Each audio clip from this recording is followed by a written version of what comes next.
So come on in and take a seat. Warrior class, we got the keys. Dun, dun, dun, dun, dun. To get you where you need to be, just study our show, and you're gonna grow like crazy. Watching you will see. Dun, dun, dun, dun. Warrior class, we got the keys. Just watch our show, 'cause it's for you and your babies.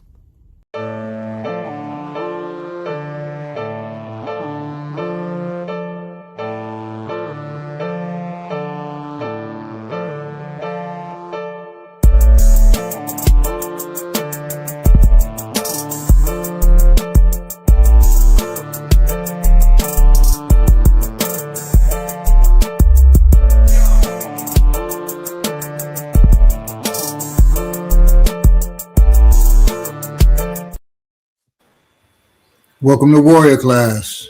Where the teachers whoop ass.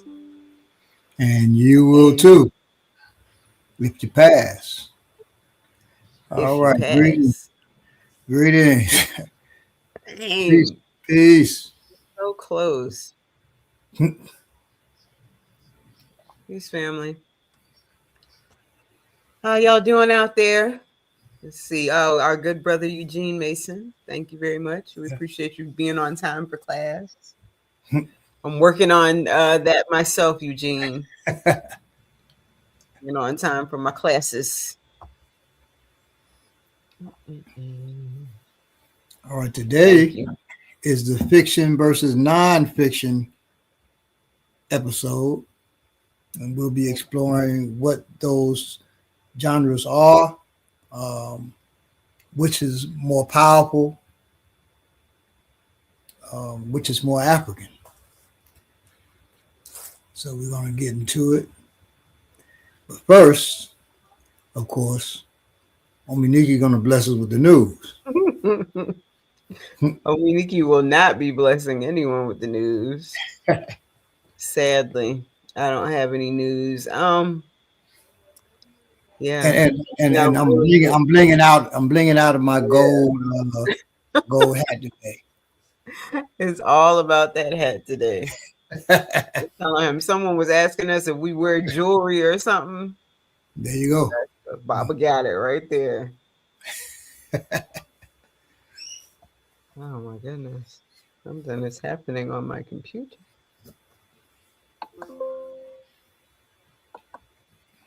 Okay. Yeah. So we got no news today, huh? No, sadly. I mean, I don't even have commentary on things that have occurred. I've had such a busy week this week. It's surely you have, Baba. Yeah, well, actually, yeah. Knew it. Yeah, and actually, another close family member passed yesterday. Oh no! I'm sorry to hear that. My cousin Hillary, he passed. Yeah. Was he in Chicago also? Yeah. Okay. Well, peace be upon him. I'm sorry to hear about that, but Eugene Mason said he loved the lid. Hey, that's the blingity lid. Oh my goodness.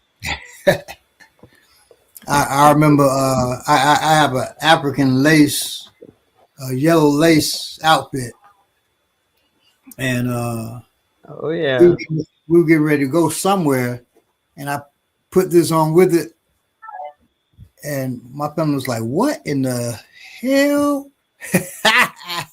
bunch of haters, Baba. They're trying to hate on you. I don't even know where I got this hat at. I don't even know where I got it from. All right. I'll tell you some good news. Buddy Guy has a tiny desk, so check it out. Yeah, it's very good. I enjoyed it a lot. Yeah, check it out. Now, Jill Scott had one a few weeks ago. Yeah, I saw that too. And she has an album. I haven't gotten to listen to her album yet, but I hear it's great. Yeah, that's what I heard. Yeah, so good music. It's always nice, Yeah. Carry life along. Oh, you saw the Buddy Guy, Eugene? Yeah. Good stuff. Ooh. I don't want to give any Peace spoilers, but be upon Dr. Charles Finch. yeah, bon. And greetings, I Manifesto. Thanks for joining us. No, his name is Hillary. It's not spelled like Hillary, like a girl though.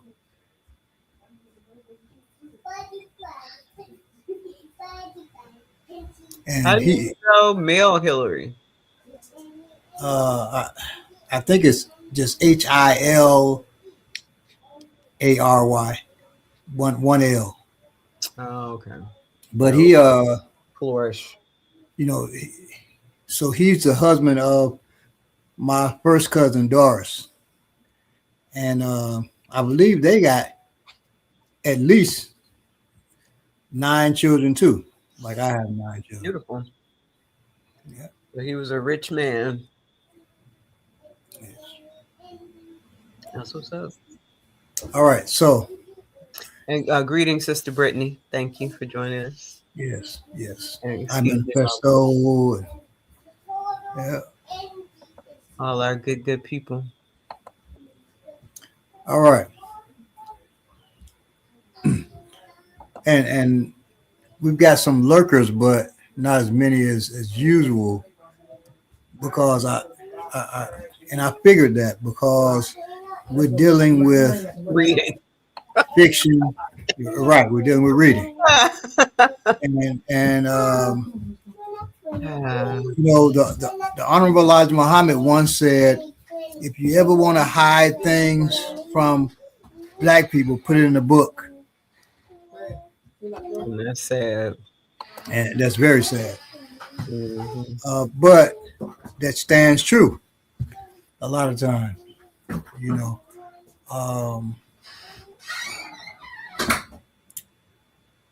I have a close friend of mine. He's a boxer, and he's never. Well, he brought some of my nonfiction books. I doubt if he read them, but I was talking up one of my fiction books. He said, "Man, I'm gonna have to get one of these." You know, I said, "All right." So I sold him one of my fiction books, and actually convinced him to read it. And he was like, "Damn, I've been missing this all these years." Yeah, yes. It's not that he can't read; Right. he just refuses to read. Yeah. One of my students is a genius with, filming and all of that, but he said reading makes his head hurt. And then one of his sons said the same thing. I said, "See, you by saying that a lot, and it doesn't make your head hurt, but by saying that, he's picking that up, and now he's saying it too." Yeah, I had a cousin, an aunt who used to say similar things like that about math. And then her son started saying, the same type of things about how they just couldn't do math. Like they were almost celebrating, we can't do math. Like, huh? Yeah. Now, when I grew up, girls were taught that math was for boys. Right. Me too. That's insane. Yeah. And girls were buying out. My friends who were girls, they weren't buying into that, but a lot of girls were buying into that. I would say just and I went to a great school, elementary school, high school, all of that. But I would say just based on that I didn't realize until I got to high school that I was just as good in math and science as I was in everything else. I just, there was always kind of that, the thing that it's just like, it's not really for girls type of thing. So when I finally kind of got more advanced in it, I was like, yeah, I really like this. I really enjoy it, but it took me years to realize that. And yes, reading is fundamental. Yes, it is. Absolutely. I have another student who now he hadn't read my books yet. He's read several of my books now, but he was like, I don't like your books because you're not a skilled writer. I said, no, you're not a skilled reader. Right. And he was not true. He was taken aback. I said, you got to get your reading skill up. And I got him to read my books, and he got his reading skill up. Yeah. And you'd be shocked who it is. I that's what I always say about you, and that's what I always loved from reading, you know, when I started reading things that you've written, how well you write. I just love that so much, because sadly what I have encountered a lot in some of the writing, especially in, you know, sort of conscious community, is, you know, not, I guess, like maybe they're self-taught writers, or I don't know what it is, but it's just that makes my head hurt. Like I'm reading so yes, it is that they are self-taught writers. Yeah. I read, well, I used to read a lot of books from Yoruba land that Yoruba had written, and God, woo, terrible writing. Except for the Araba is the priest of priests. The Araba Ele Boybon.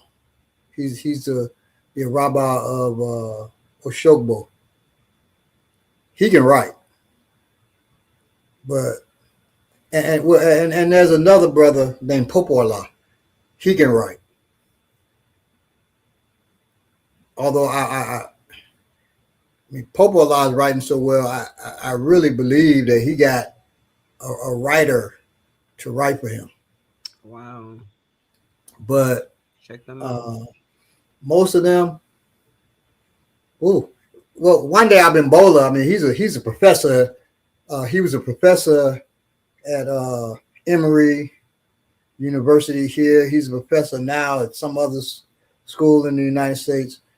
He can write, but I mean, I've read probably at least 60 books from Yoruba land, and they're fiction books or a mixture? No, nonfiction. All of it was nonfiction? Yeah. Now I've read different books, fiction books from Africa that are great.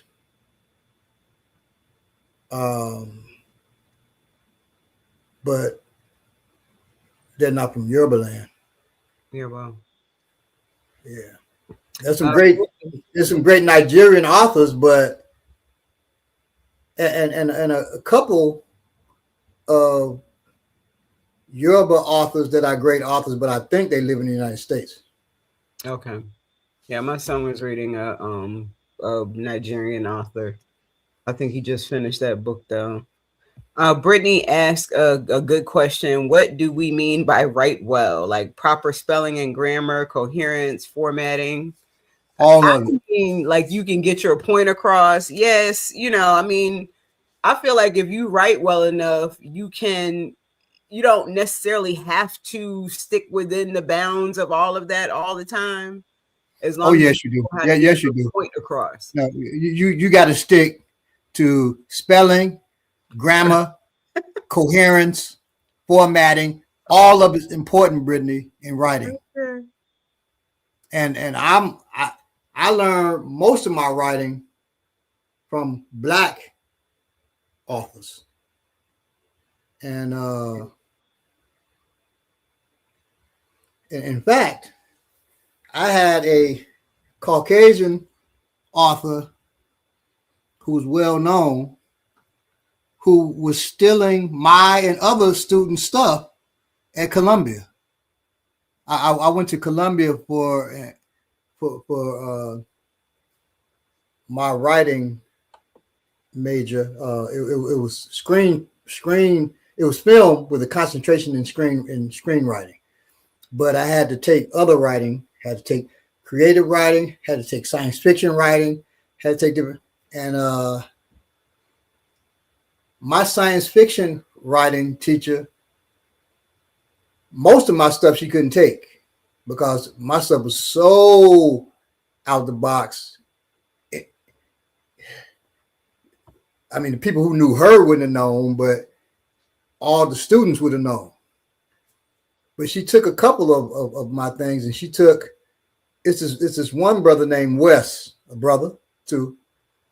So in the science fiction class, I was the top writer. Wes was the second, and Wes's boy, who's an Asian dude, I can't remember his name, he was the third.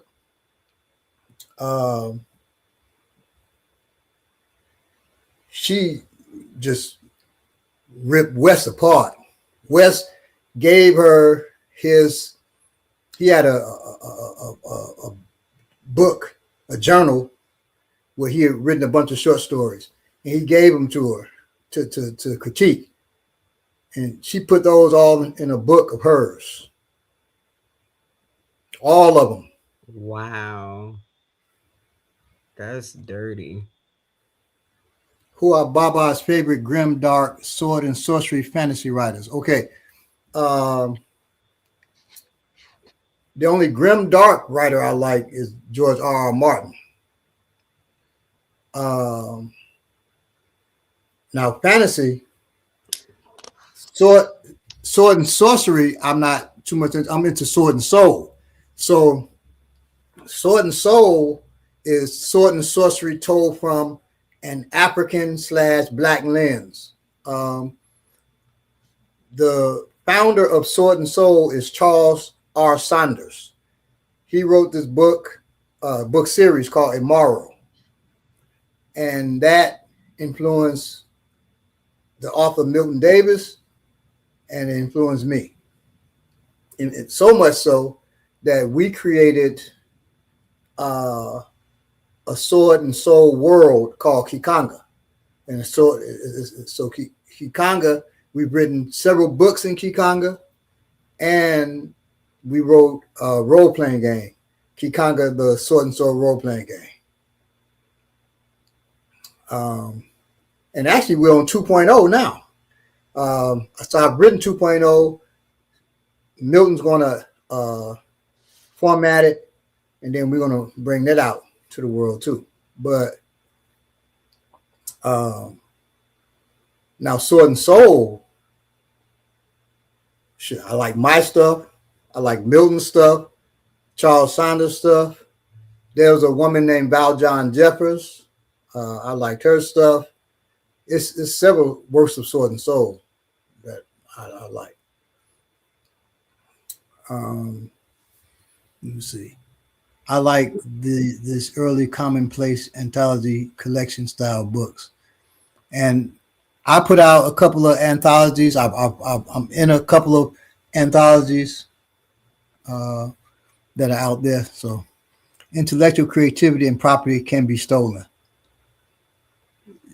Yeah, it can be stolen. Yeah, definitely. And you can sue mugs who steal it too. So if any work, once you write it, like if you write a story idea on a napkin, that is automatically copywritten. People call it what do they call it? Jane Byrne copyright or some shit like that. But in order to enforce your stuff where you can sue a person for stealing your stuff, you have to actually get it copywritten. Not written, Right. copyright. Yeah. Copywritten. But the poor man's copyright, you can mail it to yourself, right? With the you don't have to mail it to yourself. If as soon as you write something down, it's got the poor man copyright. Okay. Automatically. So you could write down like a date. Like I could write down today's date, February 28th. And I could start writing a story idea. somebody steals my story idea, brings out a book, I can say, nah, see, I wrote this story so-and-so, and he knows me. He stole my idea. I could do that, but I couldn't sue for it. I couldn't even give him a cease and desist letter. I mean, I could try to give him a cease and desist letter if you don't know the law. But in order to But be able to... if he knows the law, which a lot of thieves do, you have to have your stuff copyrighted.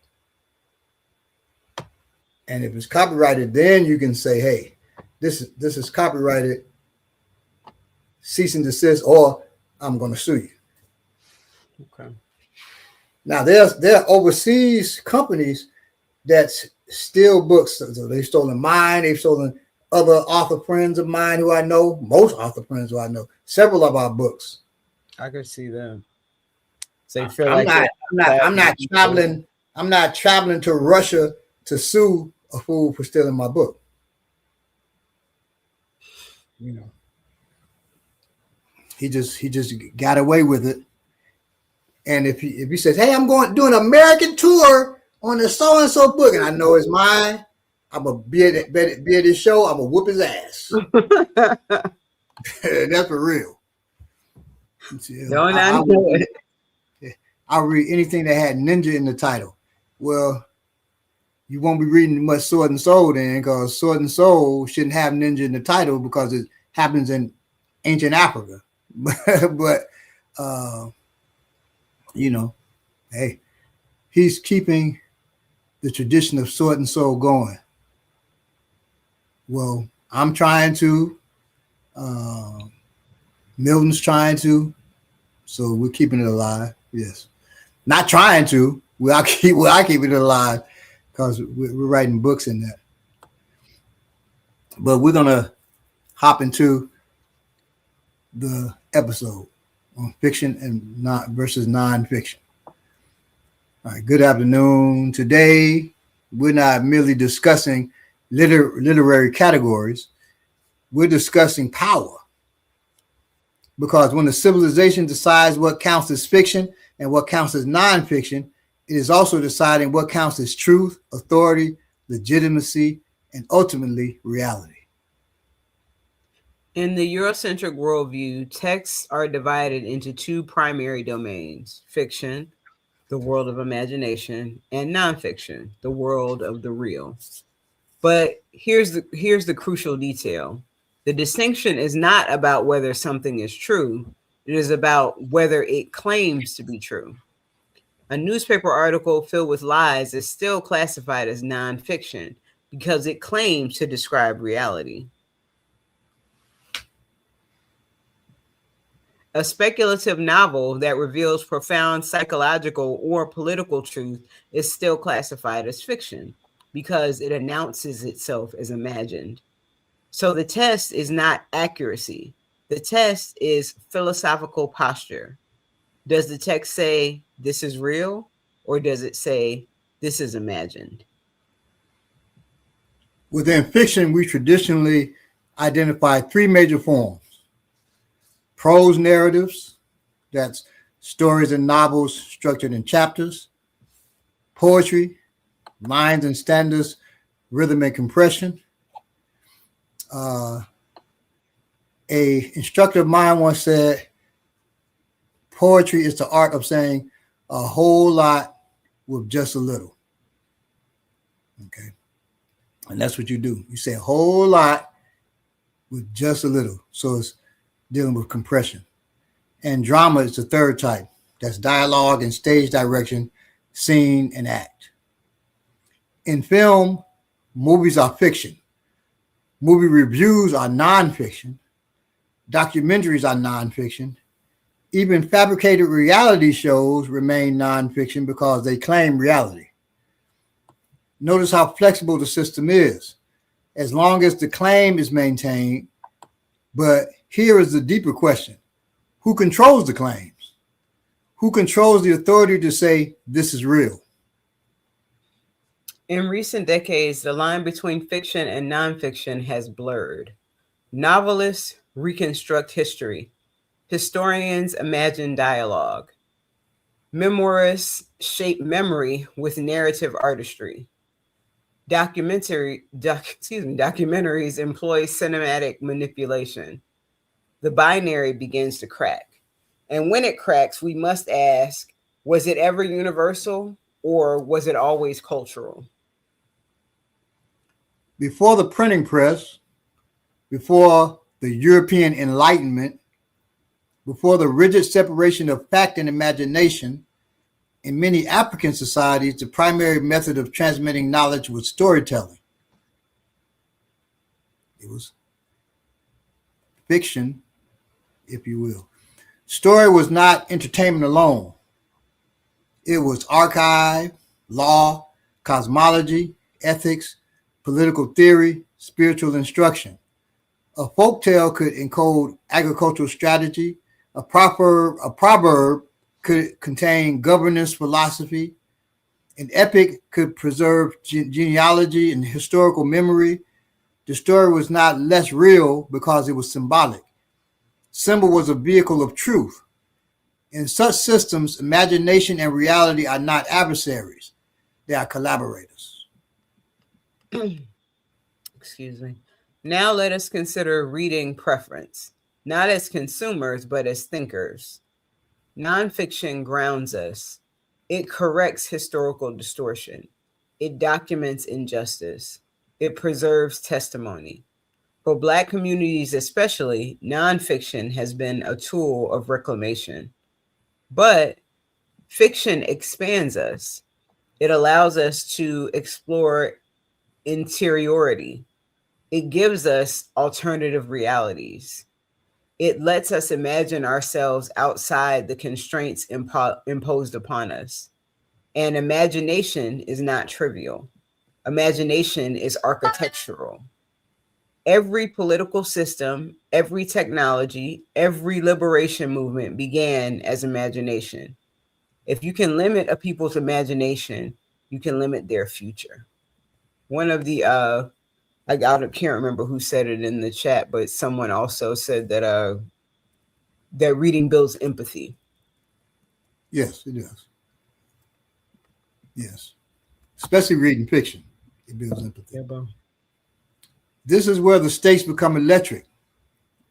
Black documentaries are vital. They reclaim stolen narratives. They correct distortion. They preserve voice. But Black speculative film does something radical. It refuses confinement. It asks, what if we were not defined by oppression? What if we were architects of advanced civilizations? What if our cosmology structured the universe? What if our ancestors are not merely survivors, but cosmic navigators? Speculative cinema reclaims futurity. For centuries, Black representation has been trapped in survival narratives, necessary but incomplete. Speculation says we are not only witnesses of history, we are authors of destiny. Now consider medium. Live action offers embodiment, physical immediacy, historical realism. But animation liberates physics. Animation allows ancestral realms, interdimensional travel, mythic cosmology, Afrofuturist architecture, symbolic abstraction. Animation can visualize philosophy. For African-centered speculative storytelling, animation could be revolutionary if it draws from African aesthetics rather than default Western models. The fiction-nonfiction divide is not neutral. It reflects a worldview that separates imagination from reality. But what if imagination is one of reality's engines? What if storytelling is not escapism, but construction? What if the most dangerous thing you can do to a people is convince them that their stories are only fiction?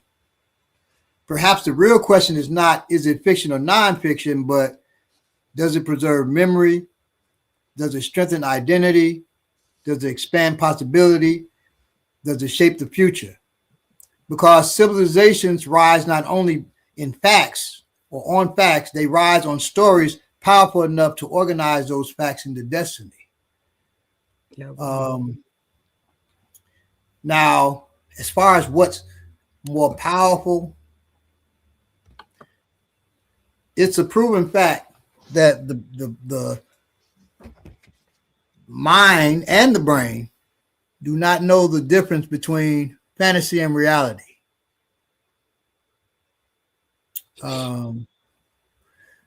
So if you can tell the brain, I'm sick, and sure enough, you're going to be sick. You can watch a movie, and I'm sure most of you all probably experienced this. You can watch a scary movie and find yourself literally afraid. Oh yeah. You're looking at a screen, but your brain affects your physiology, and so you start cringing, shaking, you know. Even after it's over sometimes. Right. So,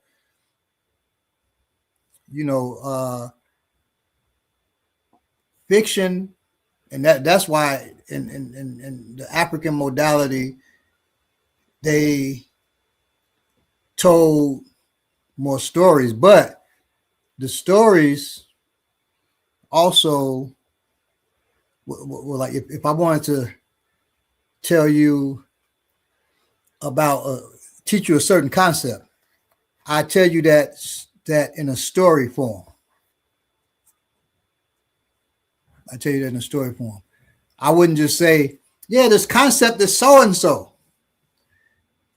You probably aren't going to get it like that, or you get it, but probably won't retain it. Right. But I can give you that story, and you'll remember that. Proof of that is that the first time someone asked me, "What's my example of a good father?" and all I could think of was TB fathers. Exactly. That's sad, but that's many people's reality. There's many people's reality that their idea of a good father is from TV. Is modality like Proverbs?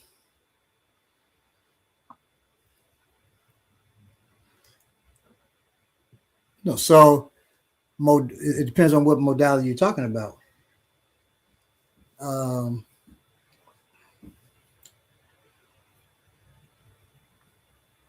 Proverbs are a modality, right? Rockhill E, same. Sad reality for too many of us. Yes. When I was growing up, I mean, I had examples of good fathers, but including my own, but the penultimate father was Clifford Huxtable. That was the ultimate father. And there were fathers that came before him, of course, on TV too. Most of them were white,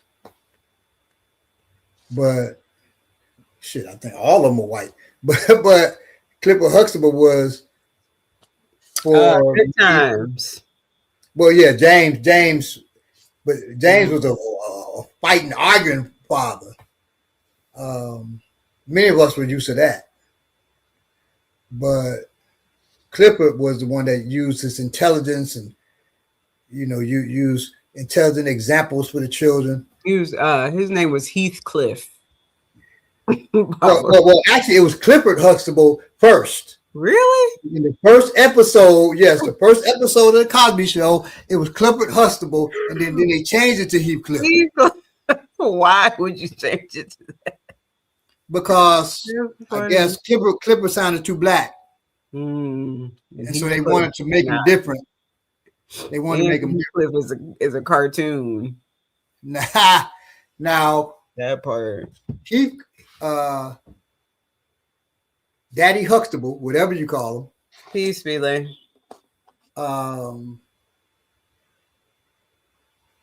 You know that well that was Bill Cosby, and now you know Bill Cannot Cosby be is not further from the not truth. not not the example of a father that we want. But damn, Bob, I'm sure you're right. Yes, I'm right. I'm right. He was clipped with Huxtable at first, That's crazy. and then they changed that job to Heathcliff. Wow. We need a show with Baba on there instead of Heathcliff. Now, speaking of that, so we've got a movie. Uh, I'm going to put it in different conventions first, but we've got a short film that we've already finished. Um, shit, I'm in it. Ominique's in it. Belay's in it. It's called Black Dog: How I Became an Assassin, right? Um, and now we're rehearsing the second film in that series, which is called Papa Mohan: How I Became an Assassin. Papa Mohan is my character. Um, then we're going to do a feature film.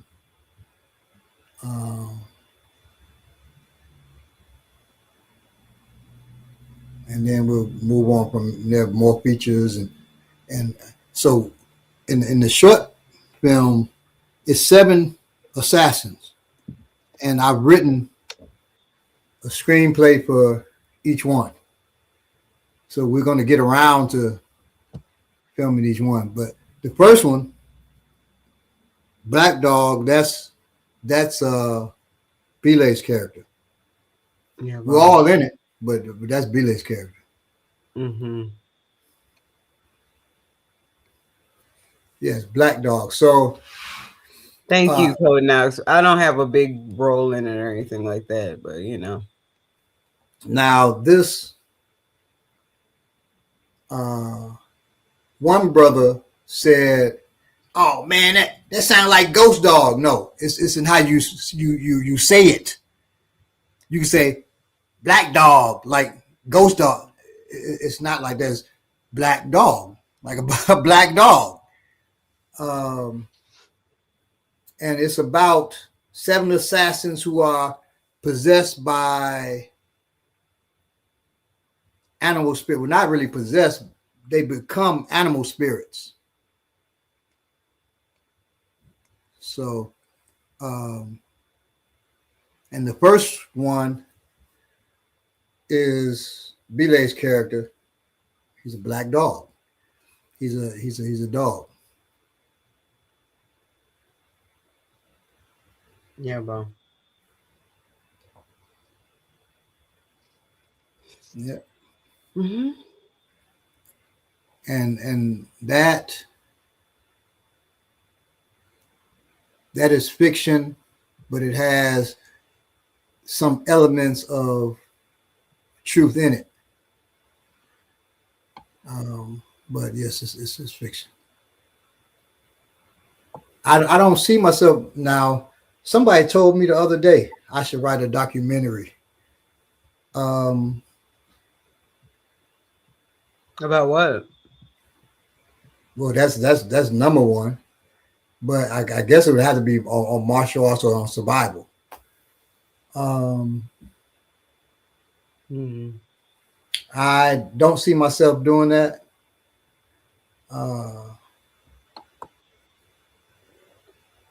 But I've taken part in um, a couple of documentaries. I'm in this one documentary where I don't even remember the name of it, where they had me doing African martial arts. That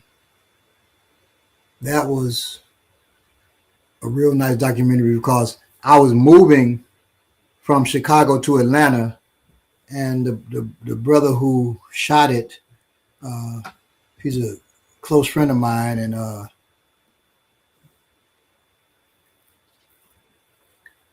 I didn't know that it was my going away party too. So that was pretty hot. And then I've been in organizing the New Cool, the documentary by Kalanji. Right. So me and my students, we're in that. You know. I don't think I made the final cut, but that's okay.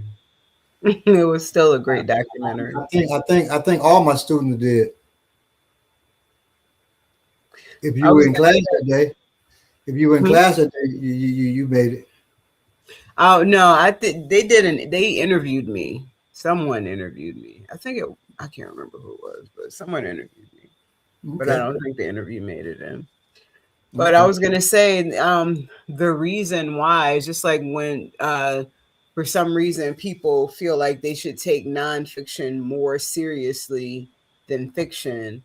I think that, they're probably suggesting that you make a documentary thinking that, that's a more serious thing. Like some people also say they only watch, if they watch a movie, it has to be based on a true story and all of that, because they feel like they're only dealing with real life when, there are real people writing fiction as well. And they're injecting all kinds of knowledge and wisdom and information into those stories as well.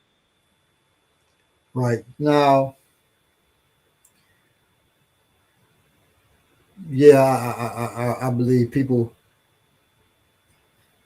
because I've been suggested to write a documentary a couple times, but um, yeah, I do think it's because they think that is serious writing. Right. I mean, who writes a documentary? It's not supposed to be written. It's an Well, outlet. a documentary is written though. It's scripted. All documentaries are scripted. Everything you see on television that's worth its salt is scripted. Everything you see is scripted.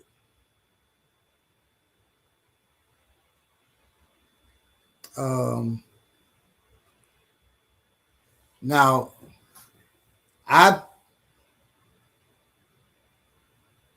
seen a documentary by a well-known pimp,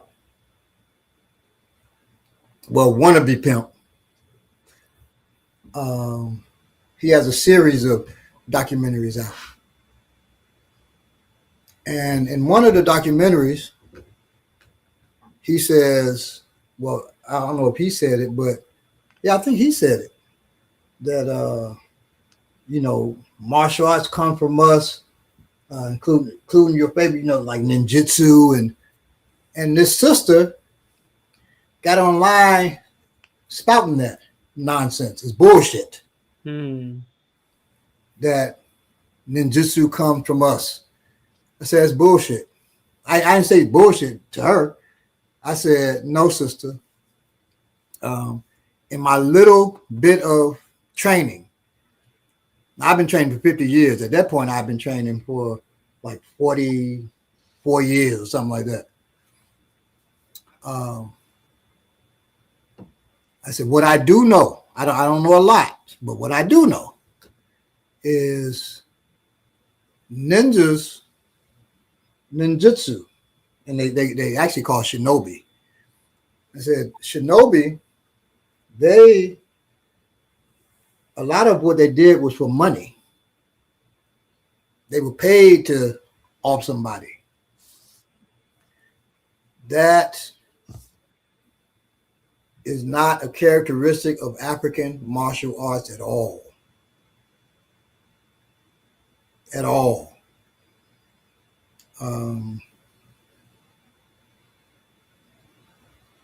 She was upset about that. She said, oh, I think you should check your sources.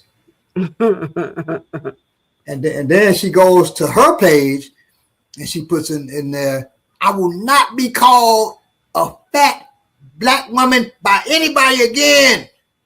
this martial arts instructor named Balaguna de Tade called me a fat. I didn't say nothing about her being fat. I didn't even know she was fat. Her pictures, she just looked like a thick black woman. And I'm using thick complimentary. A sister who's a friend of hers got on her page and said, no, he did not say anything about your weight. He didn't even say nothing about your intelligence or nothing like that. But you were wrong in what you said. He corrected you, and that was it. But she's an artist who goes to who is part of a group that I started called the State of Black Science Fiction. Excuse me, Bobby. I kicked her out of there. I kicked her out of that group, and she has tried at least 10 times to get back in the group, and it will not work. I'm not even active in the group no more, but I still got some power in the group. I can still delete people and stuff like that. Every 3 months or so, I go on there and I type in her birth name. And I gotta, in fact, now that I'm saying I gotta do that now. After I get off of this line. But I put her right out the group. She sounds unstable, sadly. Yes, she was. This was a whole other group. Yes, it was the State of Black Science Fiction. But she lied on me on her page. But you're gonna lie on me on your page, but try to benefit from a group that I started? No, it ain't gonna happen. And yeah, she's tried several times to creep in, and I find that each time, kick out the group. Now, my writing brother, Milton Davis, he knows what she did. And he was, so me and him were the engines for the group at first. Now, I think he left the group and I'm hardly on there. But I only go on there to eliminate her. And that's for real. Some other people I would eliminate if I ever saw them in the group. If I ever saw them in the group, I would eliminate them. But she's the only one so far. I had a conversation with a brother last night about I was telling him about, African martial arts, and he said that he was thinking about taking, I want to say Muay Thai. I can't remember exactly, but he was like, and I feel like if we did our research and we went far enough back that, we find out that it has an African origin. And, I didn't want to be offensive to him, but I did want to make sure that I was clear, so I told him, I was like, what we do is Igbe Ogun wrestling with some other elements that are all African. What we do is not Asian whatsoever. It is not, African people doing an Asian martial art and, deciding that we're going to turn it into something African. It is an African martial art. Right. That's where it comes from. So come to class. So he now there are elements from African martial arts in Muay Thai. Some energy drills and stuff like that they do. But most of Muay Thai is Thai. Right. Kicking, especially kicking above the waist. We don't kick above the waist. We and we hardly do kicks. We do like 2 kicks, 3 kicks, and but we mainly do knees. Now there is a African art dambe that does kicks, like high kicks too.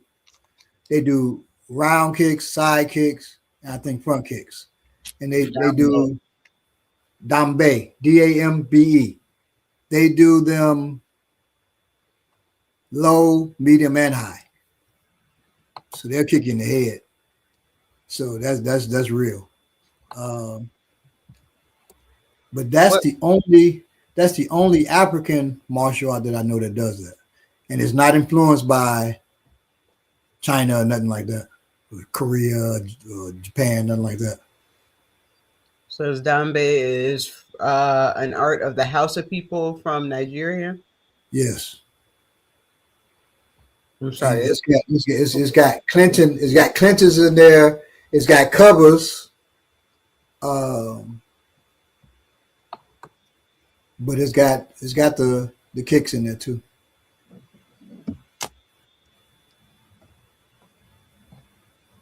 Unless Muay Thai came from them, which I doubt it because I don't believe the Hausa, but they could have, but I don't believe the Hausa were traveling the world like that. Nigeria has a coast, though, right? It's not landlocked. Yeah, not like Nigeria has a coast, yes. Okay, so it's possible, It's possible, right? or that someone came to them. Now that is definitely possible. Yeah, bro. In fact, um,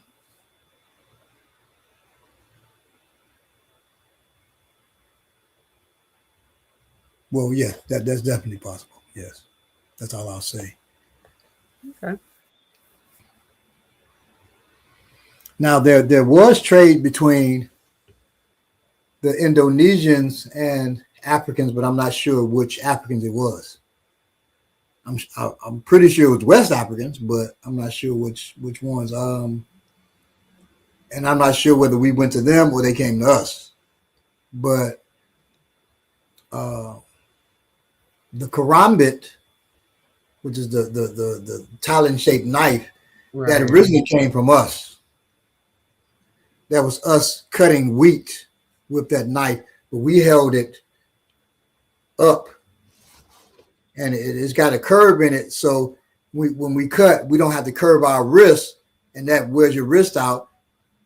It will just cut the plants, the curve. Then the Indonesians got a hold of it, and they put a ring on the handle and held it upside down, and that's used just for combat. And that ring you can smack with the other side of it. That's what that ring is for. Is sharpened in a different spot or more places? Well, like the karambit I have is sharpened on both sides, so I can cut you here, or I can smack you and cut you. We learned the karambit in this fashion from a gentleman named, well, we call him Ambulancia. I don't remember Ambulancia's name, but he was special forces too. God, I can't remember his name, his government name, but we call him Ambulancia because he does capoeira too. I believe that's his capoeira nickname, Ambulancia. Mm-hmm. Like put you in the ambulance, Right? I figure. Right. Mm-hmm.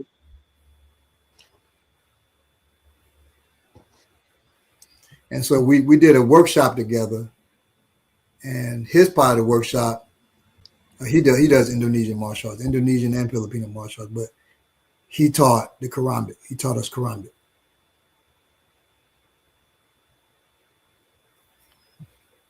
And he was so influential that I carry karambit. Akin Bobala, who's a master instructor, he carries a karambit. Belay carries a karambit. So we all carry karambits. I carry a karambit as my secondary weapon, and I carry a fixed blade straight knife as my primary knife weapon tool. I have not graduated to the karambit yet. And the karambit, you can use that like in your regular punching too, because it extends out from your fist. So if you punch like that, you can still use the karambit in the punching modality, and then straight knife. I use that, of course. And I got a folding knife, well, a couple folders. Yeah.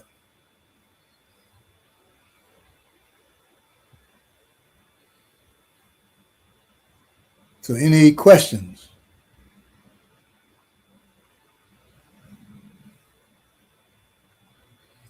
Has Baba ever read Evan Winter, A Rage of Dragons? No, I haven't. I gotta check that out. Let me see. A Rage of Dragons. Is it a martial art fiction, or is it fiction? Or funny how it got popular on TV soon after that workshop. Oh yeah, the karambit. Yes. Let me see. Evan Winter.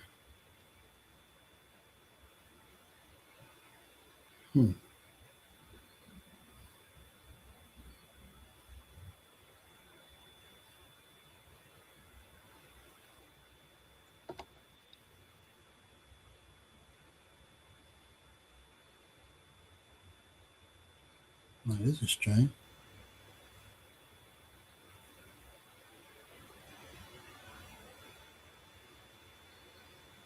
Evan Winter, A Rage of Dragons. He's keeping sword and soul tradition going. Let me see. He's keeping sword and soul tradition going. That would be me and Milton Davis, but Evan Winter. He probably calls his a lot of people call this stuff black fantasy or whatever like that. Rage of Dragons. The Rage of Dragons is the first book in the Burning series, an African-inspired epic fantasy about a young man named Tao seeking revenge in a world of endless war. Okay. Yeah. He said African-inspired epic fantasy. Genre: epic fantasy, grim dark fantasy, revenge fantasy.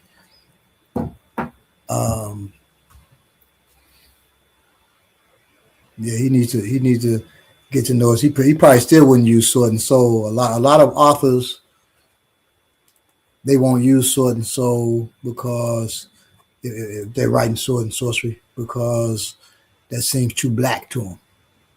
They don't want to limit their audience. Yes. So Sword and Soul was started by Charles Saunders, a black man from Canada. Steampunk was started by me and Milton Davis, but it was named by jokingly named by Maurice Broaddus, another author, another black author. And we ran with that title. Diesel Funk was coined by me. That title was coined by me, and I wrote the first Diesel Funk novel.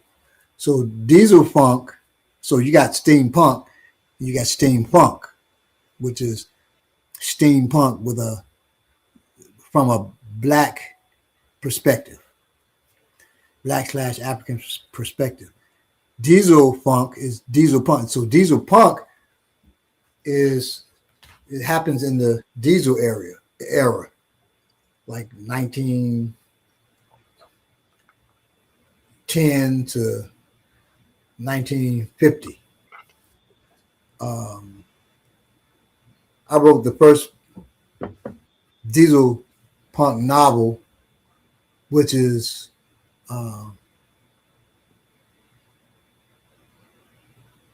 well, y'all tell me. Y'all tell me. No, it's called The Scythe, but The Scythe, SCYTHE, The Scythe.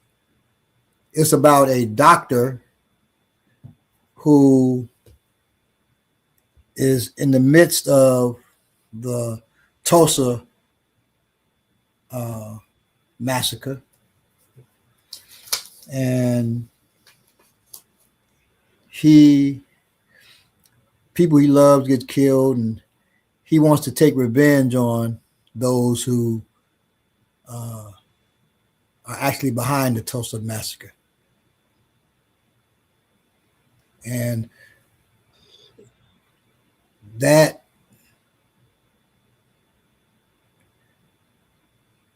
is that my first book writing martial arts? No, I mean, that's not a martial art book. No, but it's now that book has meaning to me because that's one of 3 books I wrote when my father passed. When my father passed, I wrote 3 books. I'm writing a book now. My mother's passed, and I'm writing a book not about her, but I'm writing a book now. And have Brittany, another. Yes, I mean, I thought you were winding down. I was just going to read a question from Brittany. Hold on, let me take an old man break real quick. Okay. So I'll read Brittany's question now, and then I'll read it when Baba comes back. I'll give you my thoughts, Brittany, and then I'm sure Baba will have some too. The first question was, how can elder people improve reading comprehension? And second part is, and I mean like people 50 plus who don't like to read much because of difficulty staying focused or reading for extended periods, or who feel like they struggle with reading comprehension. I have a 17-year-old who I've been working with on his reading comprehension since he was smaller. So I do have some strategies that I use to work with him. I know he's not 50 plus, but I think these kinds of things could probably work on most people. One thing I would say is maybe pick a section of the book, like maybe the first 5 pages, and read them. Like don't overload whoever it is, yourself or whoever. Don't overload yourself and expect yourself to read 20 pages when you sit down to read. Decide a manageable amount and read that amount, and then maybe read it again the next day. You read it like 2-3 days in a row. You will definitely have a better understanding of it that third time that you read it than you did that very first time, and your view of it will definitely deepen. So that's one thing that you can do. Another thing that I've done with my son is we read the same thing at the same time. I might get a book, 2 copies of the same book, and we read it together, not necessarily in each other's presence, but we both read the same 5 pages, and then we discuss it.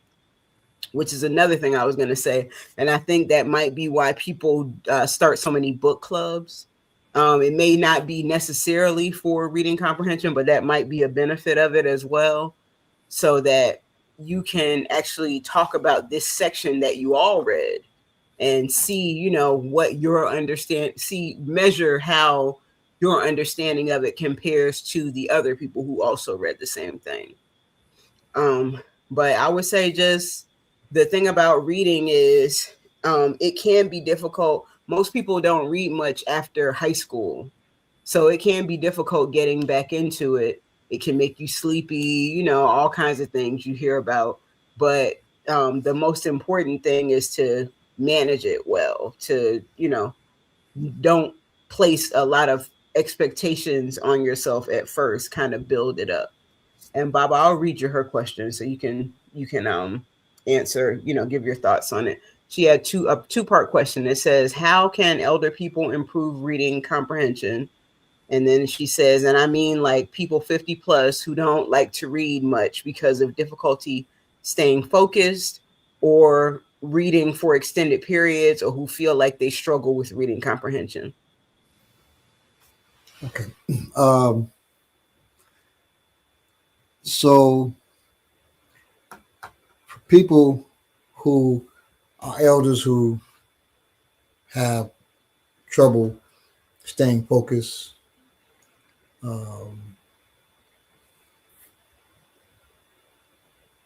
or reading for extended periods of time, feel like they struggle with reading comprehension.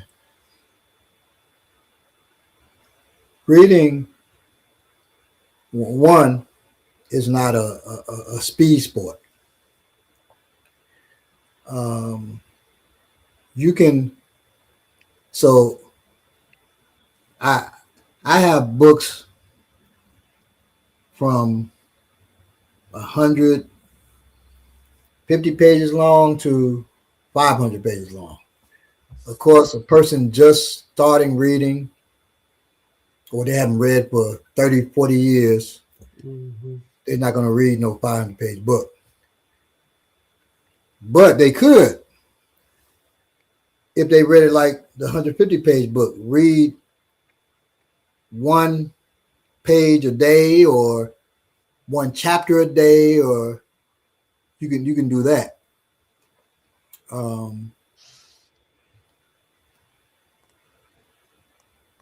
Even if you write a book, nonfiction or fiction, you can complete that. If you write one page a day, one good page a day, that's 30 pages a month.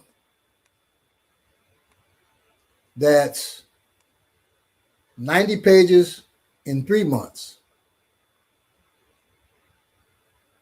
That's 180 pages in 6 months. You just have to discipline yourself. Well, reading is easier than writing. It's a skill, but it's a simpler skill than writing. So a person can read one page a day. And if they did it, they'd have it, you know, that they'd be on that same path like I was talking about writing. But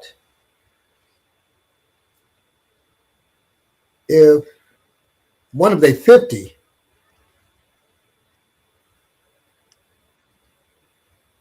well, I can't say that because some 50-year-olds that they haven't read, goddamn, since they left high school. But if they 50, they still have the malleability of mind to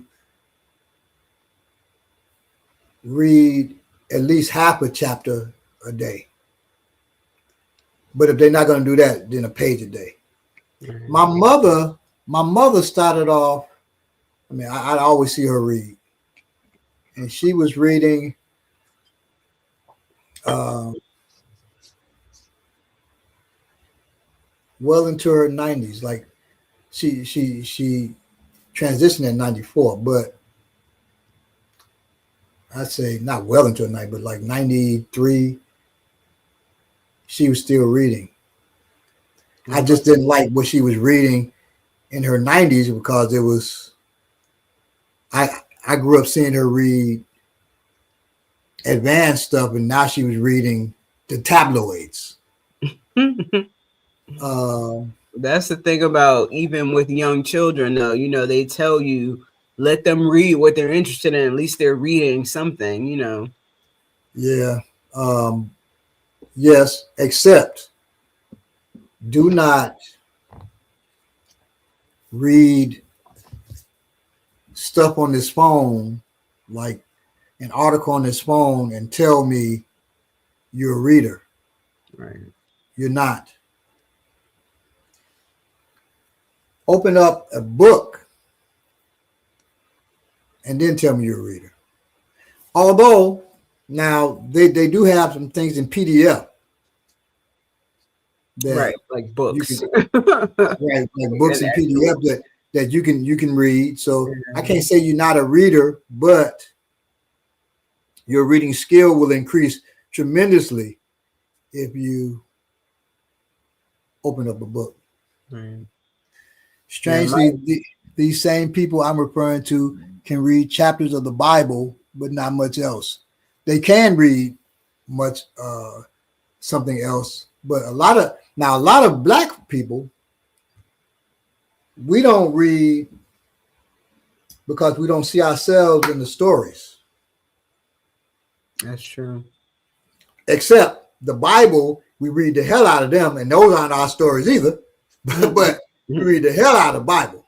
Right. But we think it got something to do with us. Right. So if we think it got something to do with us, we can read. Now, I had a couple. I was at Auburn Sweet. We have Sweet Auburn Festival here. You all don't know that's a big festival. You got tables set up, vending different stuff, and thousands of people out there. Well, we had a table selling fiction. And a little black boy comes over. Well, a little black boy and a little black girl. They were siblings. Then the parents come over. And you know, we pushed our spiel to the children, then to the parents. And the parents said, "Oh man, yeah, let me get these 4 books here," and they gave them to the girl. And they said, "Man, you know," and the boy's like, I want a book, at least one." He's like, "Man, we're gonna get you a football." Mm-hmm. So that's another thing that we do to our boys. We say, girl should read, but boy, he should play football. He should be knocking heads. Mm-hmm. He should be outside. Right. And you could go outside and read. You can knock motherfuckers' heads and still read. Oh, yeah. I've known a few. I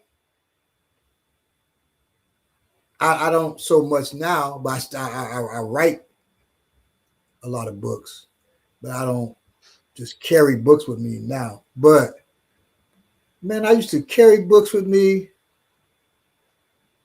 and a knife.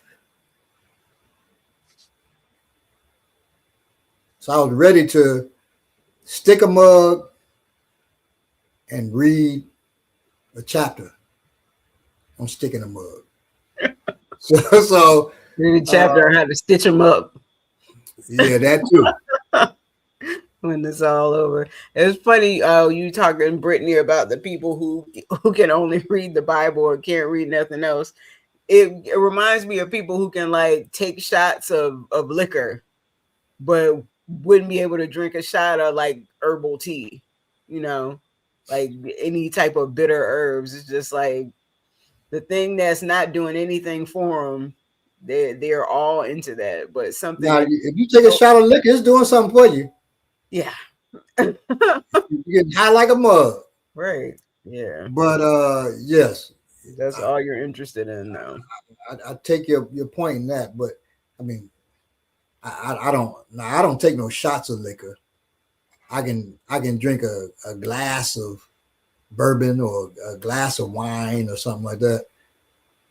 But I also take bitters every day. Yeah. Every day. Very important. Because you can do well beyond what you think you can do. For those people that they read chapter of the Bible and they can tell you chapter, so-and-so chapter, so-and-so verse. They can do that same thing with other books. Yeah. Most definitely. They can do it with other books, Brittany and everybody else that's out there. They can do it with other books. They choose to live in that Bible. Right. Because like we said, You ever drink sake? I have. I've drunk sake. In fact, plum sake. Oh, the plum wine. No, it's plum sake. Oh, So really? it's by the same company. Oh, okay. I know exactly what you mean. Yeah. Something to write with and something to fight with. Exactly. Or you fight with the thing you write with. Yeah. Omaniki knows, Bile knows, he's in the chat, that I can use a pen too. Yeah, wow. And we have a form of pen called a pocket sharp that I recommend. I recommend that people get. It's a marker, but it's also a tool. That's the pocket sharp right there. It even says Pocket sharp. Pocket shark. I'm sorry, I'm in all in crazy directions. But pocket shark. You can buy them on the thing that people buy stuff on so often that's killing us all. That we have to find our way away from. But you can buy it on right there. now. You can buy it on the other one too. Right. Few places. Which probably killing us too. Mm-hmm. So you can buy it on eBay or you can buy it on the A word. Right. You're welcome, Brittany. You can get it. You can get it cheaper. You can get it cheaper on eBay. Honestly, I was gonna say. I think it depends, though. You know, sometimes their prices fluctuate. Because I've even the prices fluctuate, but even with that, it's always cheaper. It's always been cheaper on eBay. Okay. Yeah. Next time I buy my round, I'll check them out first. Then I think that's the first place I bought them. Then I got used to shopping. Now absinthe. I had absinthe by somebody who knows how to prepare it. Absinthe can actually be poisonous to you if the person doesn't know how to prepare it properly. Yeah. And just so you know, all alcohol is a poison. Right. Anyway, but I mean, it's a deadly poison if people don't know how to prepare that. What do you think about black maca, Baba? I've never had black maca. I don't even know what that is. What is that, Omaniki? I don't know. I mean, I've heard of maca before, but I've never heard of black maca. I've never had black maca. I have had absinthe though, and I got an absinthe story. Whole time I thought you meant a knife. Oh, you've had absinthe? Yeah. Yes, my goodness. Yes. Whole time I thought you meant a knife on other streams. I thought you were saying keep your pocket sharp. Okay, do that too now. Yeah. Keep your pocket sharp too. Yeah, that's a pocket shark. So she's gonna open it and you're gonna see it's got a marker inside. See, that's a marker inside. So you can Yeah, take it on a plane, you know, they ask you what it yeah. is. I take a pocket shark on the plane all the time. It's a marker. Right. And I'm never questioned about what it is or nothing. You know, like Yep. maca, like the black maca is supposed to be the most potent. Okay. Okay. Okay. I have to check that out, Eugene. It's a root I for mean, I would imagine. I learned myself from the school that my son was going to about how potent. I mean, you know, I think since we all kind of started going this way, we might understand that eating like darker foods and all that kind of thing is always going to be better than eating like the lighter stuff. But I learned just how powerful eating the black and the darkest forms of most foods are. I mean, they're very healing. So I don't doubt that. yeah, like black seed oil is great. Black seed, Even black blackberries, you know, right. blackberries, Yeah, blueberries, black seeds from a watermelon. mm-hmm. I always eat my seeds from a watermelon. What is a pocket shark? A pocket shark is that what she showed. It's a marker, but it's also a polymer tool. Right. Oh, So that tool, and we'll do a class on that probably when Belay comes back, whenever that will be. soon. Yeah, because he's in the chat now, so Right. I So assume what you doing? right. Are you But the chilling? pocket shark, you can just use it like a hammer Right. right in the face, not the open part like a sharp thing, but like that. You can just hammer right in the face Yep. or to the soft tissue, which is better. That's what a pocket shark is. We've done a class on that. Yes, we did. I believe that was with the old. Uh, in fact, I think that Network. was with the old network. And even still, you know, it's good to update. We get new people all the time, new lurkers all the time, so we can still. I have been going to Baba's classes for quite a while, and we have different phases that we go through. And we learn different things in these phases. And I learned after a while that when we change phases and we go back to something that we learned, or excuse me, when we go back to a phase that we've been in before, it's completely different. All the things that we're learning is still, it's not us going back over the exact same things. So Yeah, there's a lot of elements only to learn.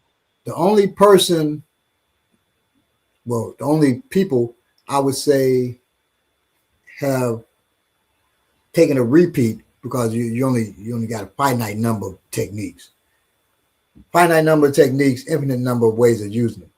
But would be Akin Bobala, Kunle, and my wife, Yalogun.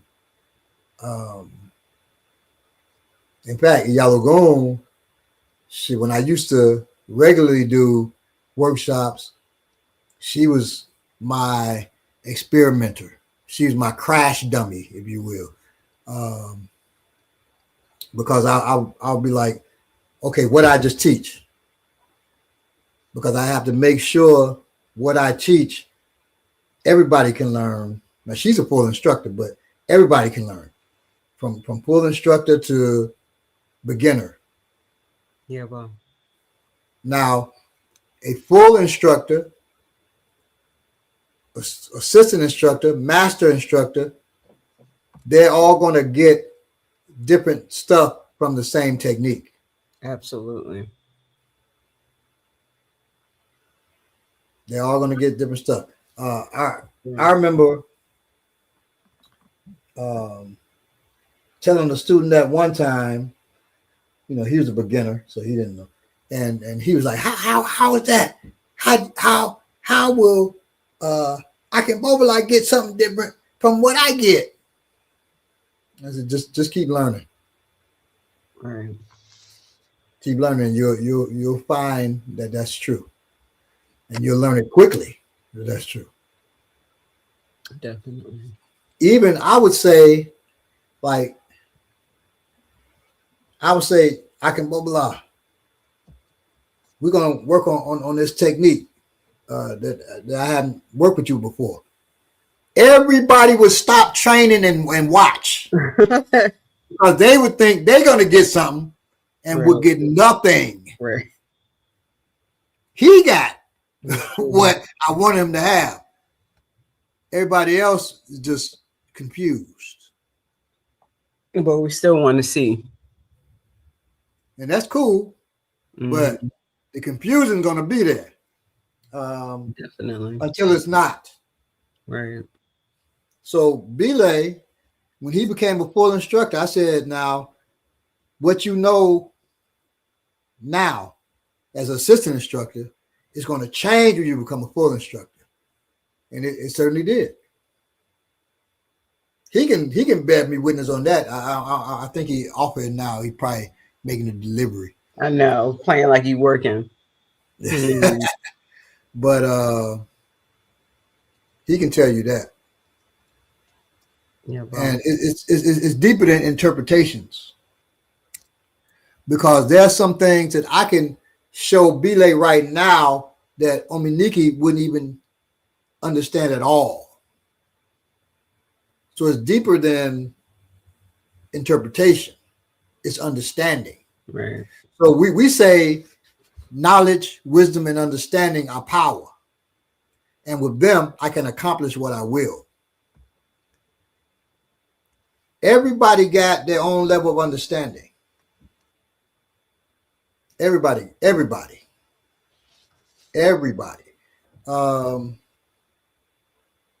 I can teach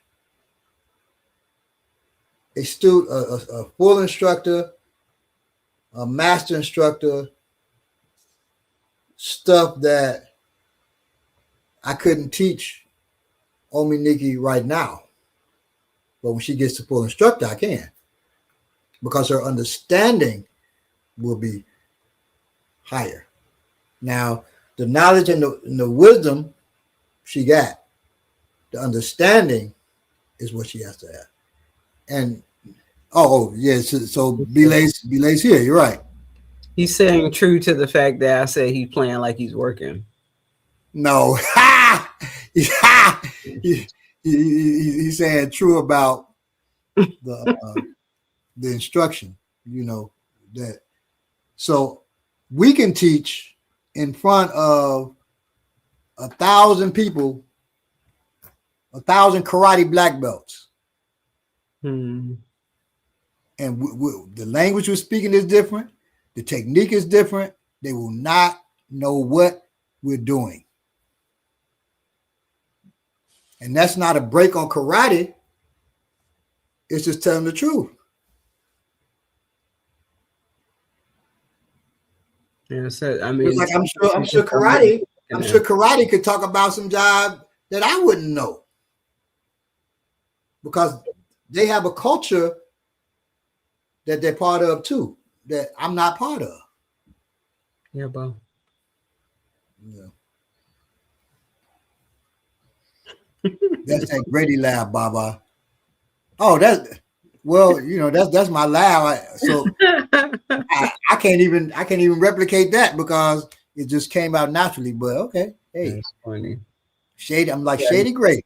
You finally got your Grady laugh, Eugene Mason. Well, that's it. Here it is. Speaking about teaching too, this is something I was going to tell Brittany when she had the questions about the reading comprehension. Well, hold on. I got to take a old man break again. Okay, that's fine. This is for Brittany and probably some of the other people too. But I saw this documentary when my son was small. I saw this documentary on Blue's Clues, and it talked about how they I guess they had done studies on how best to get children retain the information, which, you know, could be a terrible thing too. But I look at it as something that I could do for my son. And I believe one thing that they used to do is they used to play the same episode every day for a week. So whatever, you know, whatever lesson or what, I don't really remember that much about the show. I remember the popular stuff, but end of that week, you know, a child would that whole lesson down, because, and we're talking about very small children, but they would continually deepen their understanding of that lesson each day. So that was something that I decided to use with my son. And I noticed that that worked with him. So even now, I mean, you know, I'm sure a lot of us have children, you know how they learn, you know what works with them and doesn't work with them. But that was definitely something that I saw that made a difference with him, with things that I was trying to teach him. So try it for yourself. It works on adults too. Belay says same phase, but a whole new world due to the level of understanding. Most definitely. Yeah, that is true. Mm-hmm. That is true. Now, the beautiful part will come when it's not a whole new world. It's the same page, but it's not a whole new world. And you say, damn, I really got some understanding now. Right. I'm not at that point. I'm not at that point myself, but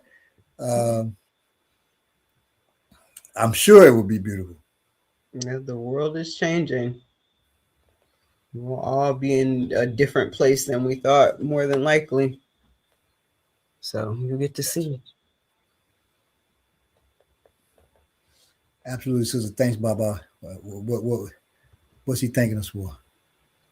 The Grady laugh? No, it can't be. I don't know. Yeah, can't be. Could be. I think it's the Grady laugh. Yeah, see? Wow. Me and Eugene are like this. Well, okay. Staring at each other. And now you got me self-conscious about my laugh. Oh no, Baba. So I'm gonna laugh. Ho, ho. Enjoy yourself. Enjoy yourself, Baba. Well, okay. Well, if you thanking me for the laugh, you know, hey, but that's my normal laugh. Rote repetition is a teaching practice. Right. Yes, it is. We had that in acting class also. That's where I learned the word rote. I had never heard that word before. And then, you know, we started learning by rote, learning lines and stuff like that. So Yeah. Absolutely. Now, I learned years ago that learning by rote, though, is the main way Caucasians learn things. Wow. Yeah, and it's not like long term. It's good for like if you start a class and you want to learn this thing, you know, so you can start working through it during that class, it'll stick, but it doesn't stay long term. We all got to learn something through rote, but then after a while, so if you learn the scales of an instrument by rote, then hopefully if you can break away from that and you can improvise. Mm-hmm. Well, the same thing with like martial arts. You learn techniques by rote, but then hopefully you can improvise. And when I say improvise, I don't mean like just capoeira or just making shit up. But you can take from what you've learned and you can recognize those things in different situations and use them in different situations. So to interpret. I was about to say, damn, when that coming? About to say, damn, what? When what coming? I think we're too far back in the comments. No. But it helped me teach children to read. That's good. She's talking about Yeah. So children will learn to read through rote, and I mean, hell, um, adults too through rote. Yes. Um, can you improvise when you read? I don't think so, but you can take all that you yes, because you can take all that you've learned from school to life and just and use that in your reading. So yeah, I guess you can. You add a new idea each day. Yes, by rote memory, yes. Sounding out words can be improvised. And to be whack too. Like improvise like music. Yeah, I was thinking about when you were talking about rote memorization when it comes to music and martial arts, is that there's a feel element there too. You know, just like what you're talking about, how you can improvise with it eventually. There's a feel that is the feeling is improvisation. Right. And so that helps you retain. Whereas I think it's less so probably with reading and, learning in that way. If that makes sense. Yeah, I'm trying to think how you can, unless you do like Brittany said, you sounding out words can be improvised. Now, black folks do that with songs a lot of times. Mm-hmm. Whew, boy. Now, I try to learn the actual lyrics to the song if I'm interested in the song. Yeah, me too. And I'll play that song over and over. If I mess up the lyric, I start from the beginning and then start it over. But if I'm not interested in the song, I ain't doing that. Yeah. I'm trying to think of one time when I just made up lyrics.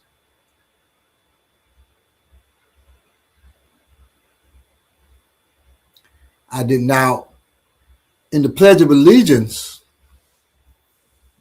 I didn't make up stuff, but I had a teacher, an English teacher, who taught. She taught young people. Well, I was young then too, but she taught elementary school, college level, and then she came to the high school. She had a doctorate degree, and she was like one of the worst songs that I've seen people make up. I said, "Oh, I've seen more than that," but was the Pledge of Allegiance. Mm-hmm. She was like writing and it was funny the stuff she was writing, and she was like, when it says for which it stands, she said the most common thing that is said in there is for Richard stands, like a name for Richard stands. I said, what? Really? She said that is the most commonly used term. So it ain't just one person using it. It's hundreds of people she's heard say that. It might as well be for Richard stands. So it's like I can't, but there are some hip hop songs and some soul songs and stuff that we just say anything. The only way I think of improvising with reading It's like reading to a rhythm. Right. Exactly. Yeah, bro. I got you, Brittany, for sure. Bob, I remember when Today Was a Good Day came out. I was building a hard-earned reputation of knowing the words to, like songs as soon as they came out. So I got my tape and I stuffed my tissue in there. And when the top 888 came on, I made sure I recorded the whole song and I wrote it out and I memorized the whole thing that night. So when I got to school the next day, I was the first person to know all the words to Today Was a Good Day. Wow. And that was a proud moment in my young life. You're talking about Ice Cube's Today Was a Good Oh, Day. yeah. Okay. Cool. That was like a big deal for me. I mean, just memorizing all the songs is a big deal for me. Now I tell you, the DOC, his popular song, Rasta. That song,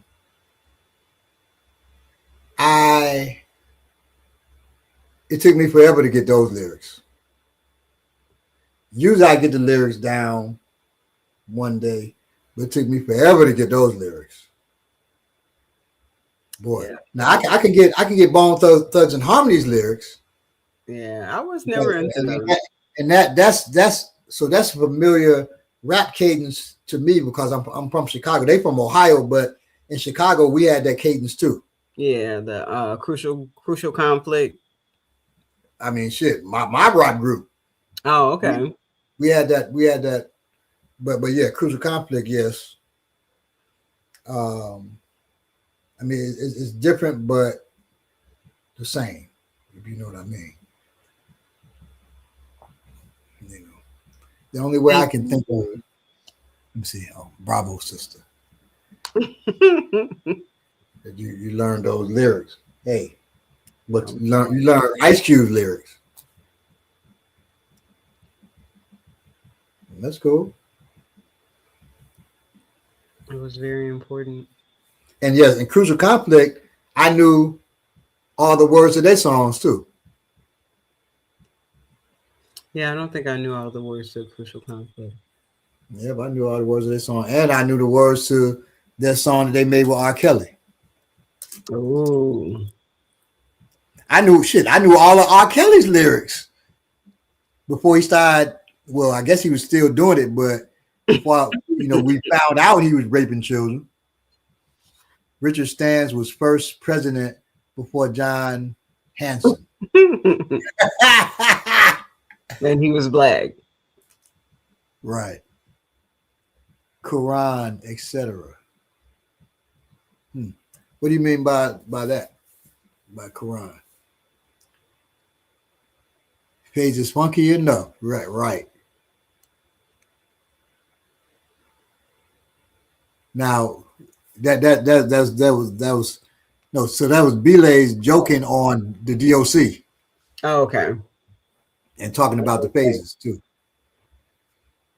I was remembering that we were talking about R. Kelly. I couldn't remember what or excuse me, we were talking about R. Kelly. Yeah, I couldn't remember where we were. I sure knew his lyrics. I knew I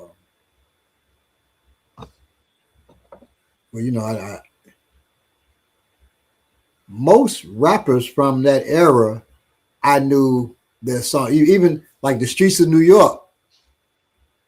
I knew the lyrics from the Streets of New York, but it took me, and I learned, ain't it funky enough? I learned the lyrics, but it took me forever to get those lyrics down. Yeah. We can memorize history and science the way we memorize music and the Bible. Mm-hmm. Yeah, of course we can. Yeah, languages, all kinds of things. And we can learn it, right. We can learn it the way we learn music in the Bible too. So I went to Defense Language Institute, which is the military language school. But to get into that, you have to take it was called the DLAT at that time. Then it became the DLAB, Defense Language Aptitude Test, or Defense Language Aptitude Battery. They basically teach a made up language, and you got to get those rules of the language, the grammar, the everything, the syntax, and then you got to answer questions that they ask you in that language. Wow. Sounds fun, actually. Well, it was fun for me because the way I did it, I said I'm going to approach this like I would approach a puzzle, and that's what I did. And got a high score on the thing. That doesn't surprise me.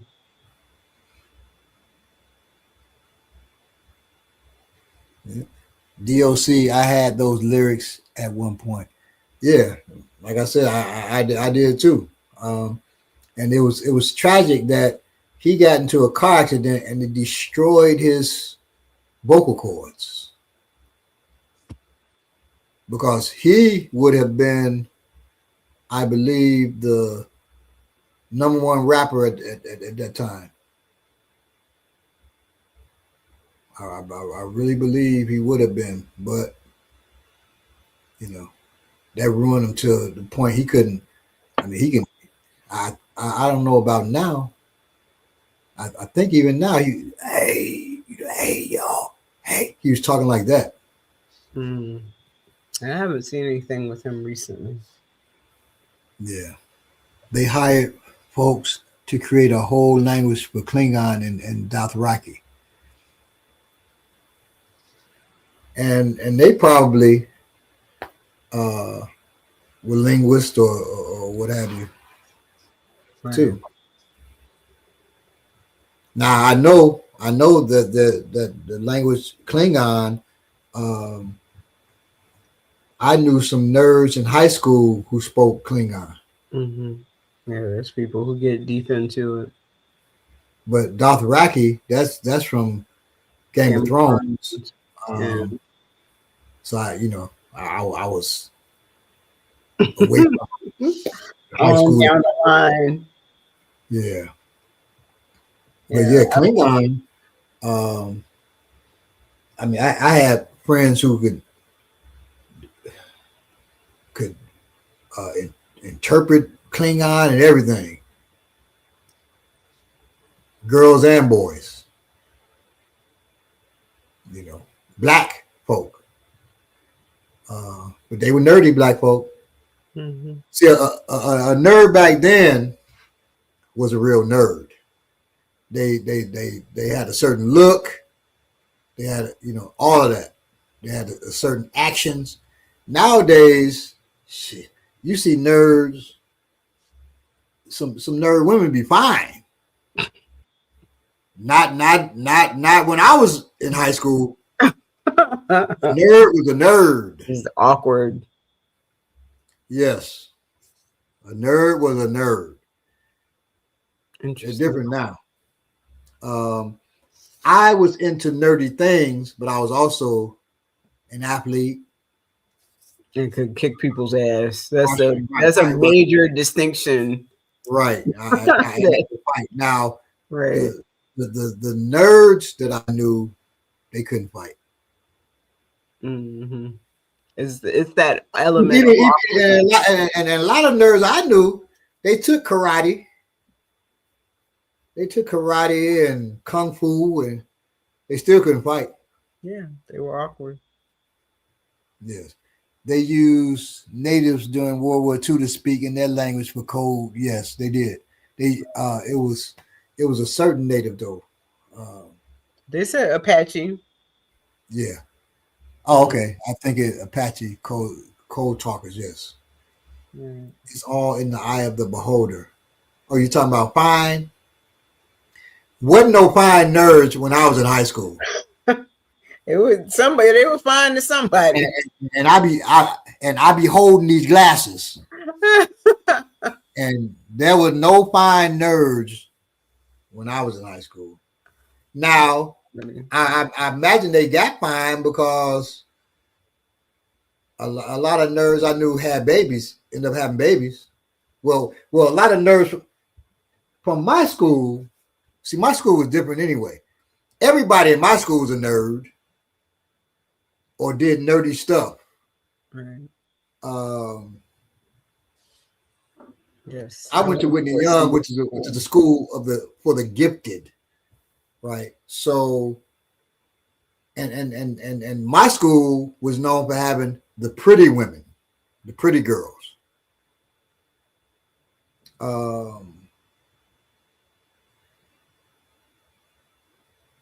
It was different, but most schools, whoo-wee, nerd dudes and nerd girls were real nerds. I just watched this documentary that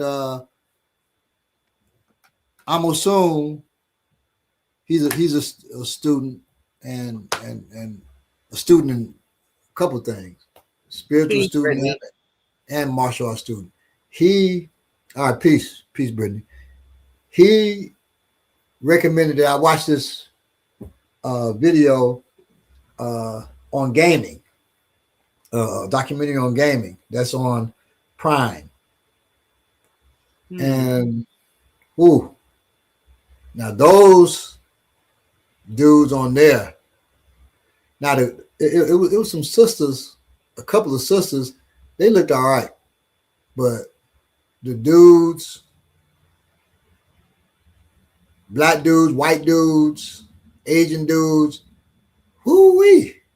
It just looked like they don't. They look like my experience with nerds in high school. Mm-hmm.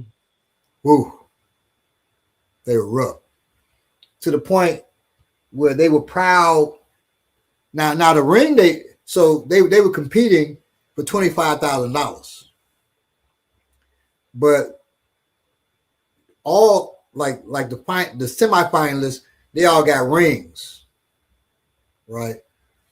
And those rings were hot.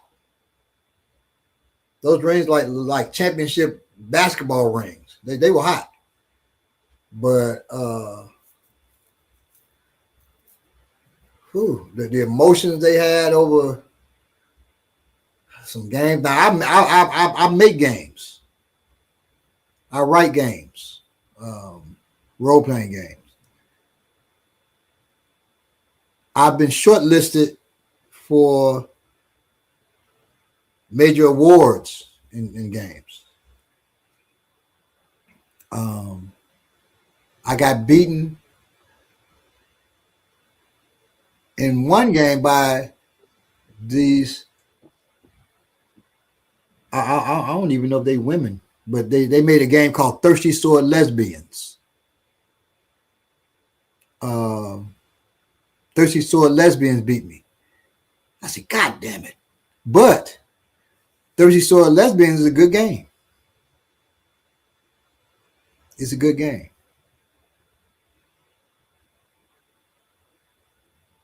Although you don't have to be a lesbian or thirsty to play the thing. But that's the next question.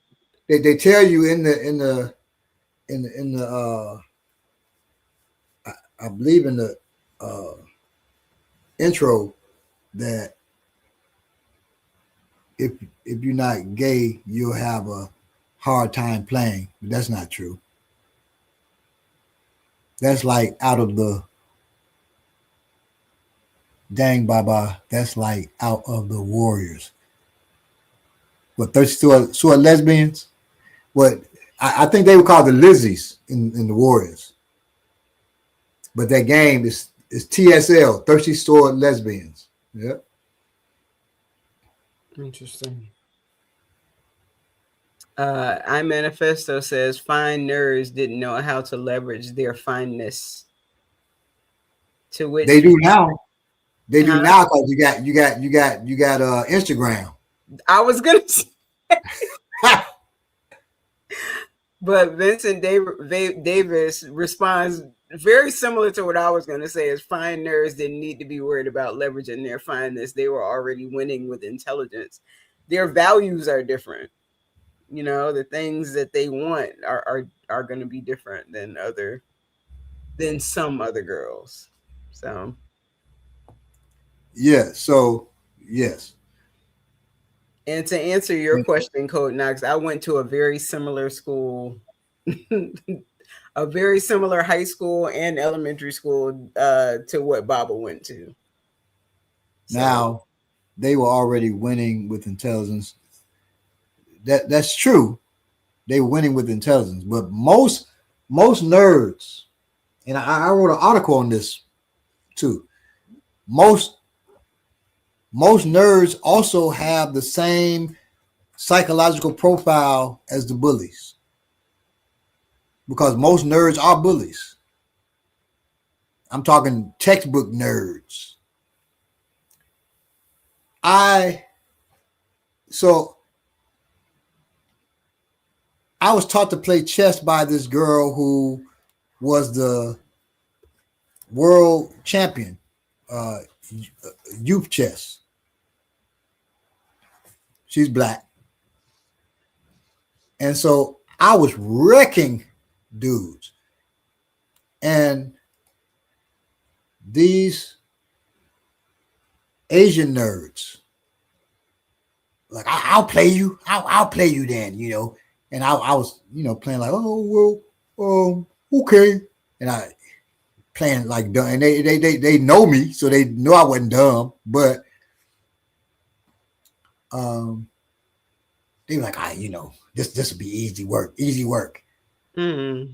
I wrecked those dudes because she had taught me to play, and I would play with her, and she would let me win because she liked me. And I was like, don't let me win now. Don't let me win. Woo-wee. Boy. I told my mother that one time about checkers. Her father was the checker champion of the South. So she knew checkers. But I was beating her. I said, play me for real. Man, my mother tore me up. I'll be right back.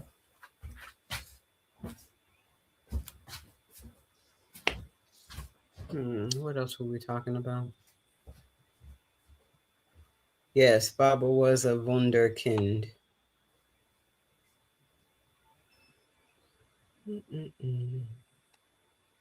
Oh, we were talking about the lesbian game. Let's see here. If anyone has any comments or questions, please chime in.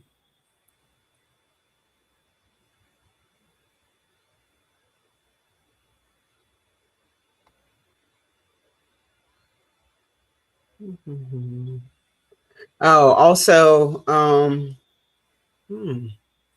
keep drawing a blank from things that I want to talk about, but let's see. Code Knox says some old heads beat me up on dominoes repeatedly. That's how I learned. That's how a lot of us learn things. I would say spades. That's definitely, they don't give you too many times to lose, but if you're in the right environment with some family or some people that are willing to teach you, then you have a very limited amount of time that you can get beat up on before you catch what's going on in the game and start playing. So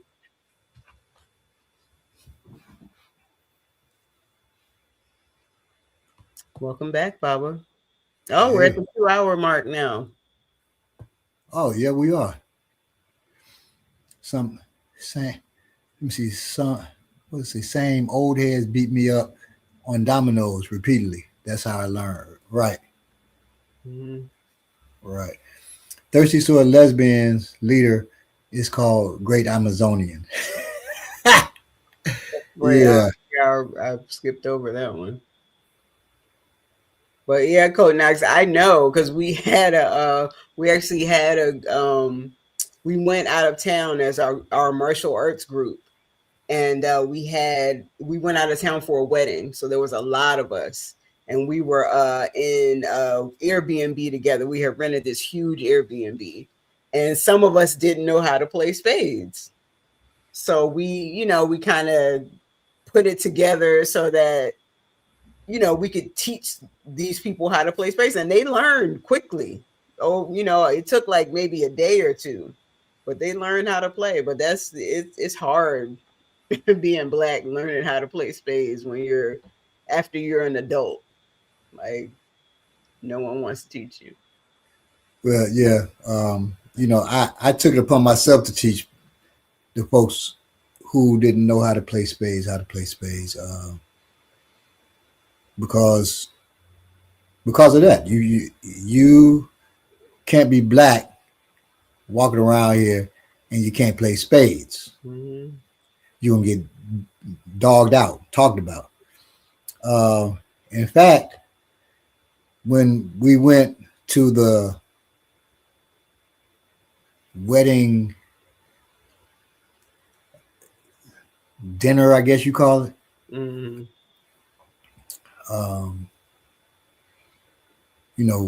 Our group was racking up Mm-hmm. because they of course they broke out the spades table.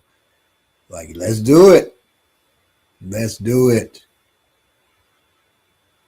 And yes, spades is a rite of passage for us. Now, since I've been in Atlanta, I found out Uno also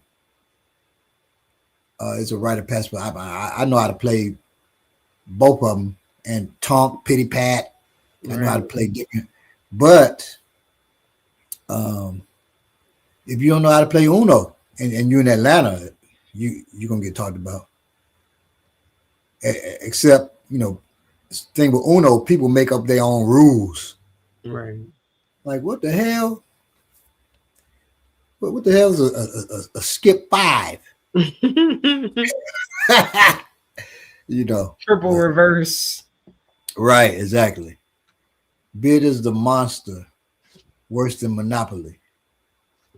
Bid with. Yeah, bid with. It is worse than Monopoly. Yes. Yeah, Monopoly is one of those ones where people make up their own rules too. My mom and my uncles tried to kill my son one day. I was like, oh, hold on. I had to stop him. I was like, no, y'all not gonna do him like this. I mean, they were playing straight hood rules. He does not know how to play like that. I'm traumatized from trying to learn spades. Now that so the story you hear about spades with black people is either they're good at it or they traumatized because they'll never try. They're not good at it. If you come here to Atlanta or I come to your town, I manifesto. I teach you to play spades. Yeah, come on down, I manifesto. You won't be traumatized. I teach spades like I teach martial arts. Yeah, bro. So I went to high school for a minute in Atlanta. You could dress fresh and still get roasted. Atlanta are the masters at roasting. They okay. I came from Chicago. I knew you were gonna say that. And Chicago got masters of roasting. So I tear dudes up down here, but like my student Kunle, he tries to roast me. He tries to roast me. His wife probably listening right now. He tries to roast me, but I tear him up. So, I could see his wife being good at roasting somebody. Now I could see that, but she really doesn't do roasting. I'm not saying she does, but I can see her being able to. She's funny, but I never heard her roast people. Now my wife is good at roasting, and she's from Atlanta. Mm-hmm. Well, I always say they think they're good at roasting. They think they're good, but here in Atlanta they won't let it go. So, like, I know. Well, now I'm older, but when I was in high school and we roasting people, you watch the person, and if they get angry, you let it go. But down here in Georgia, especially in Atlanta, they don't let it go. Baba got Chi-Town bias, but he right. Chicago people be good at everything wherever they go. Oh, hey, thanks. Hey. True. Hey. That's why I'm good at martial arts. And it ain't got nothing to do with Chi-Town though, but yeah. I was born in Chicago. I'm not a true Chicagoan, but my mother is, and she is great at everything. So I mean, it's really true. I mean, shit. I got 9 children, so yeah, we good. So I always tell people. I always tell people I know more than writing and martial arts. Most definitely. Another informative class from the best show on YouTube. Well, thank you, man. Much respect, warrior class. Much respect to you, Eugene. All right. Yeah, bro. So be safe in your homes. Be safe out in the street, wherever you may be. Stay safe. Stay black, or whatever it is that you are. And read. Yes, read. Fiction and nonfiction. And help others to read. Right. Love y'all. Peace. Peace.